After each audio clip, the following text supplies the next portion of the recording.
Hello friends, this is your friend and brother David B, and welcome to another recommendation.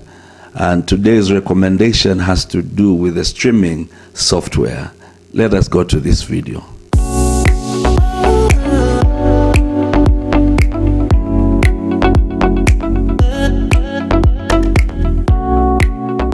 As already indicated, I believe this software is a great alternative for OBS, and also I believe it is far better than OBS. And this software is Prism Studio Live. Prism Studio Live, it has been around for some time. It's not a new software. It has been around for some time. I tried to use it maybe about 2 years ago, and then maybe 2 years or a year ago, but at that time it was not as good as it is as that now, so I stopped and continued with OBS. But for some time now, OBS has been giving me problems, especially on streaming and recording.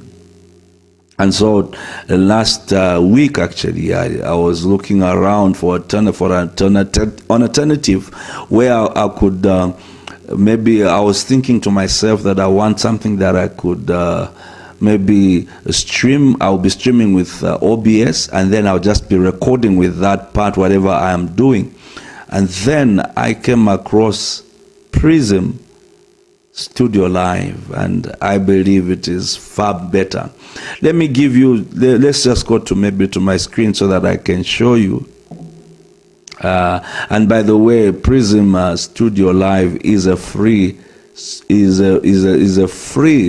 software, so you don't have to pay for it, but it is packed with so much. Let me just take you to my screen and show you right now. Because of how good it is the same software that I'm using right now to record this video.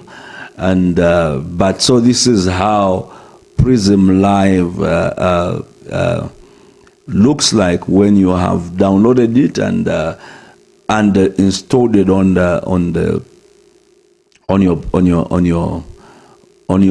your system. And I've put a link for the download so that you can download it and put it and install it. You can install it just like any regular installation, even of OBS, if you have downloaded OBS and done that. Okay, so basically, actually, what I'm going to do right now is that I'm going to start OBS so that I can make a good comparison for you, and so that I can show you how this software, how powerful it is. But let me just tell you that Prism Live Studio has the same components as OBS. Actually, if I read correctly, Prism Live Studio is based on OBS version 21 or so. I may be mistaken, but you can just go maybe on their website, and you're going to see. I'm just going to maybe put an image here so that you can see what the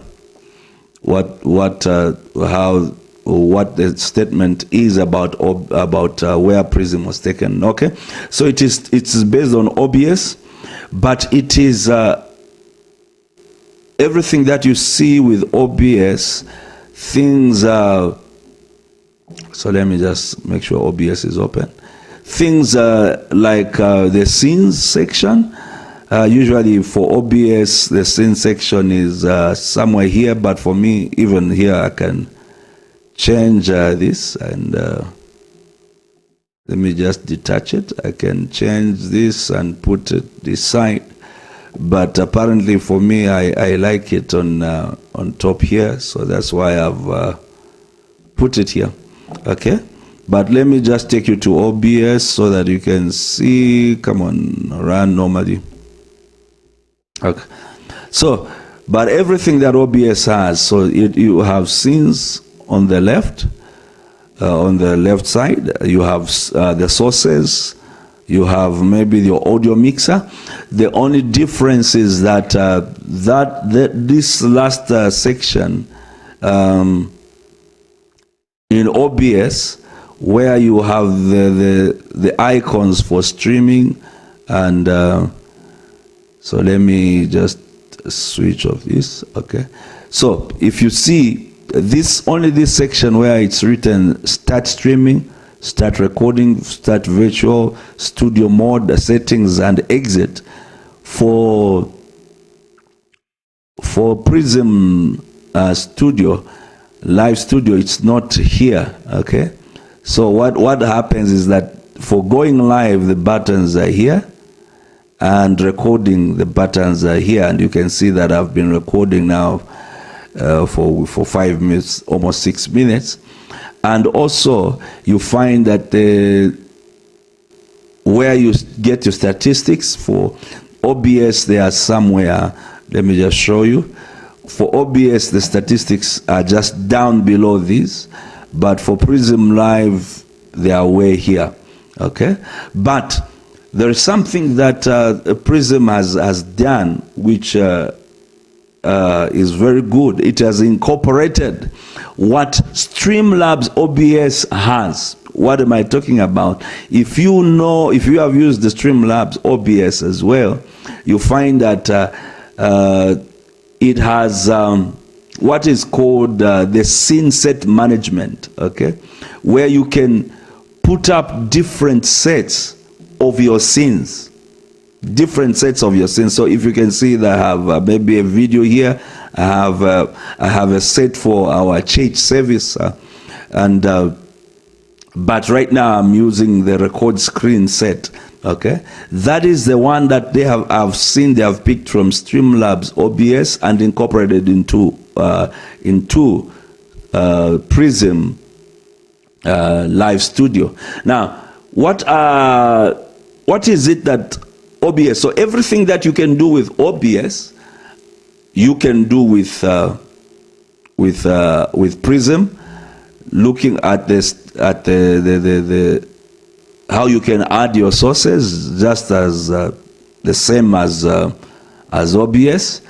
Okay, but only they have only set their own things here.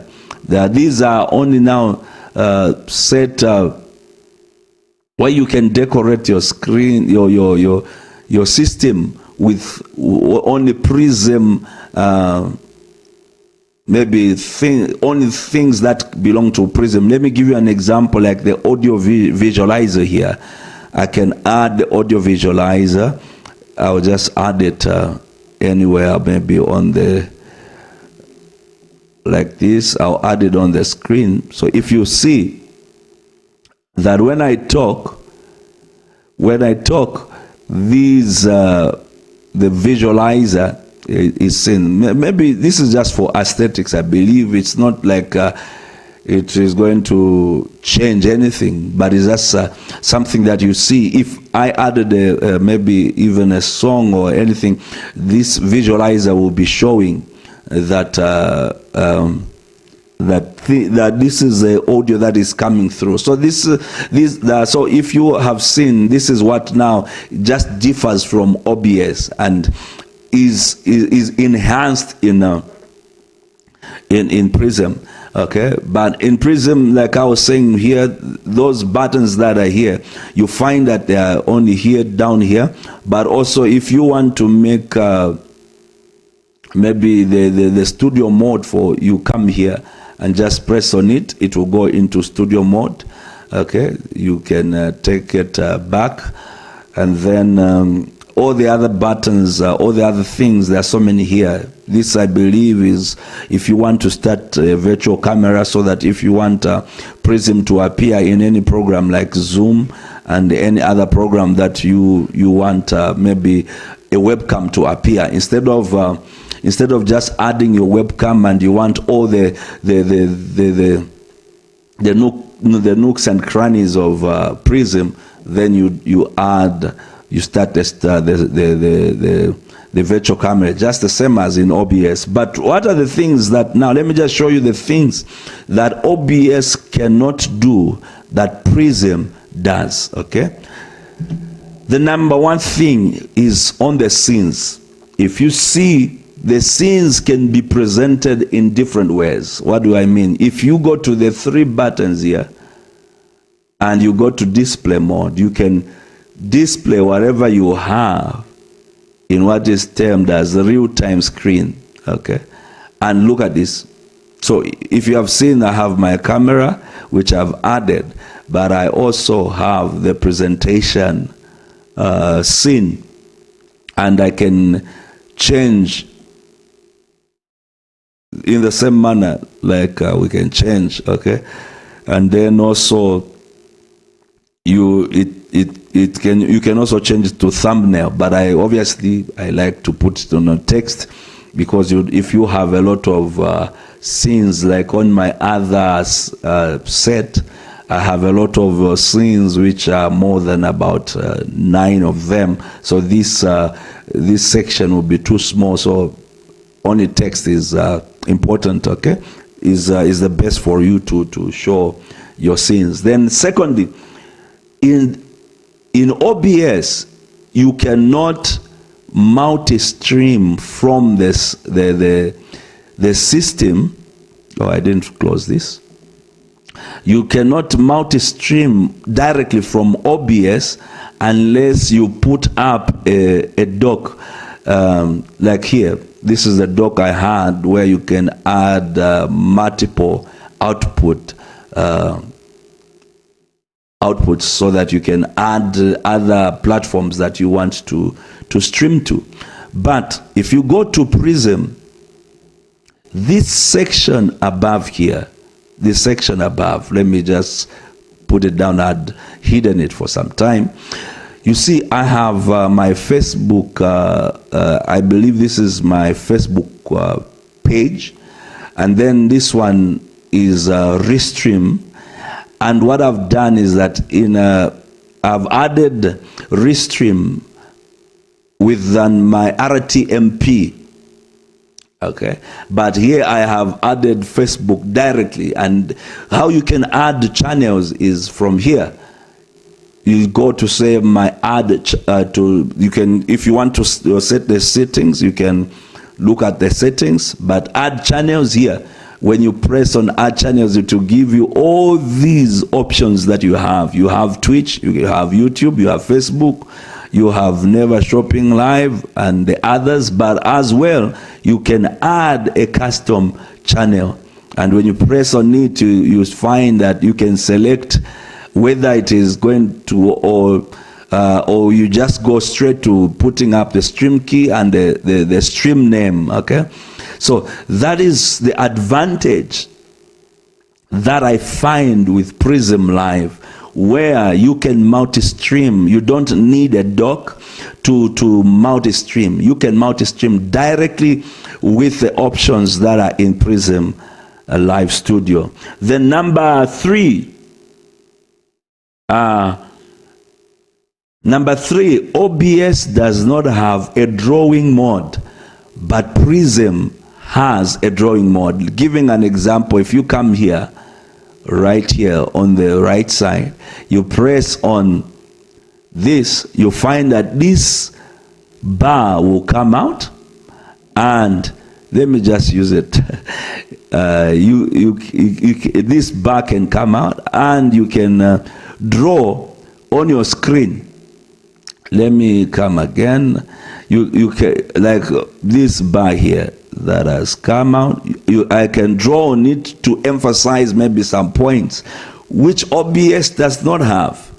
I've not yet used this. Maybe there is a dock that you can use, or a plugin that can use, but this does not need any plugin.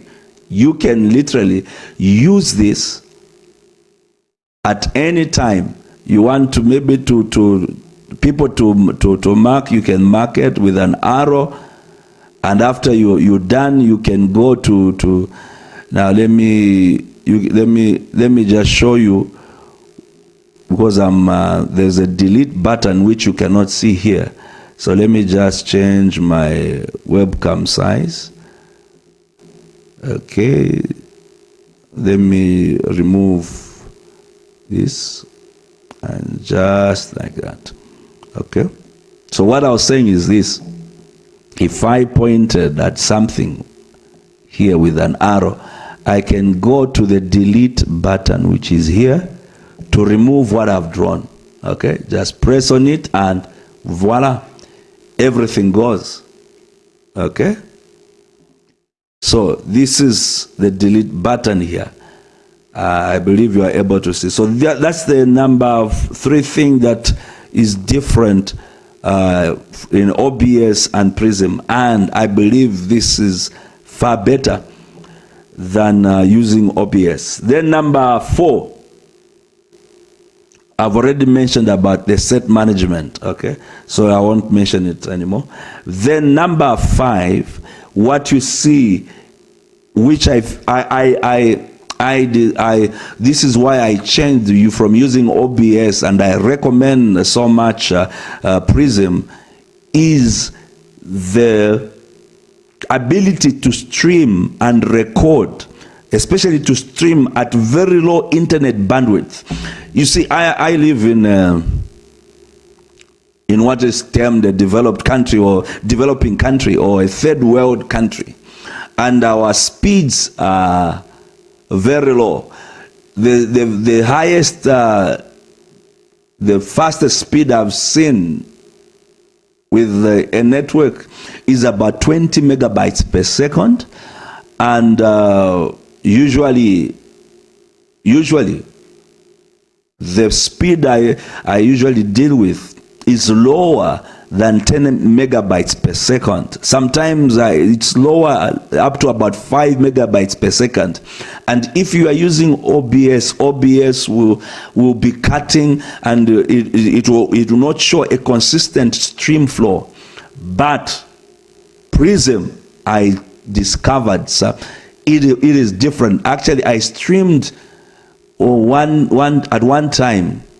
I streamed when my bandwidth was about 3 megabytes per second, and it was able to stream without stopping, without clipping. And definitely I had reduced a bit of my output, maybe about to 640 by 360, but it was able even to stream at 1280 by 720 to Facebook. And if you are able, if you saw what I was saying, I am able to stream to two destinations, and the way I have set it, maybe I can come. Maybe one time I'll do a page. I'll do a video that will show how I've set my Facebook page, because I stream to about 3 pages. I stream to about 4 pages, starting from this main page, and this main page sends to 3 other destinations. Okay, then in Restream I have set two destinations. I believe one is on Twitch and the other one is to my Facebook profile, and I'm able to so you are talking about 2 here, and you are talking about 4 here. I stream to about 6 destinations just by using Prism Live Studio. So this has been David B Recommends, and I recommend Prism Live Studio to you. It is better, far better than OBS Studio. And I believe this software, if everybody knows about it, it will revolutionize your streaming and recording ability. So have a good day. Go and try Prism Live Studio. Check on the link below. If you have not subscribed to this channel, please subscribe. If you and just check under there, you can like our video and share it with your friends. Have a good day. Until next time.